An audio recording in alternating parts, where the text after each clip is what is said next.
इसी बादशाही में लूना, रोज़ी, फनलेस, किकी, बिनी और मेलोडिया के लिए एक नया एडवेंचर शुरू हुआ। वहाँ एक पुरस्कार दावतनामा मसूल हुआ जो दोस्तों को जंगल में छुपे हुए एक खुफिया बाग की तरफ ले गया।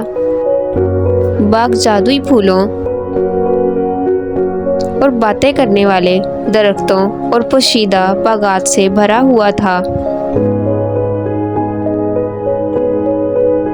दोस्त ग्रीन तुहम नामी एक दोस्त बागबान से मिले जिसने इंकशाफ किया कि बाग को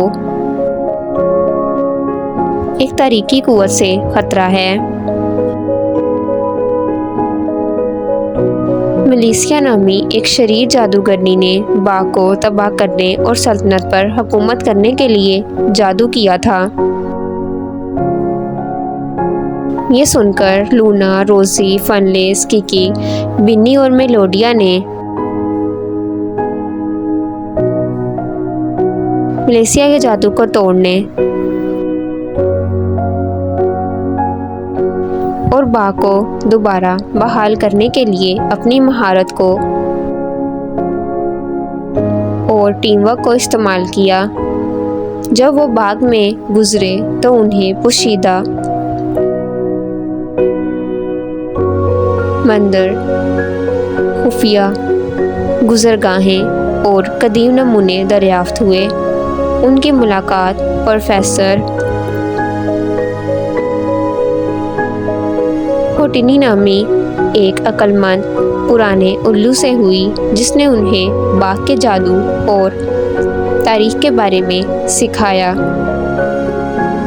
दोस्तों ने जादू की मुख्तलिफ इक़साम के बारे में सीखा, फितरत के जादू से लेकर इब्तदाई जादू तक।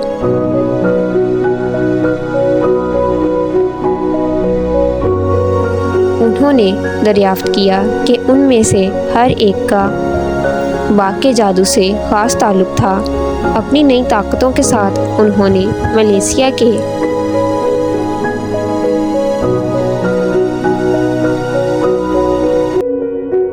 मनेन से जंग की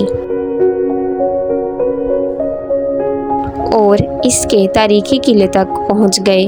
आखिरी जंग में उन्होंने मलेशिया को पीछे छोड़ दिया और इसके तारीख जादू को तोड़ डाला, जिससे बाग और सल्तनत में अमन बहाल हुआ।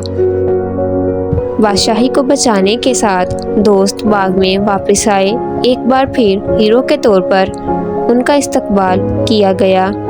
वो जादू अपनी ख़ास सलाहियतों के बारे में मज़ीद सीखते हुए बाग को तलाश करते हुए और अपनी महारतों में इस्तेमाल करते रहे।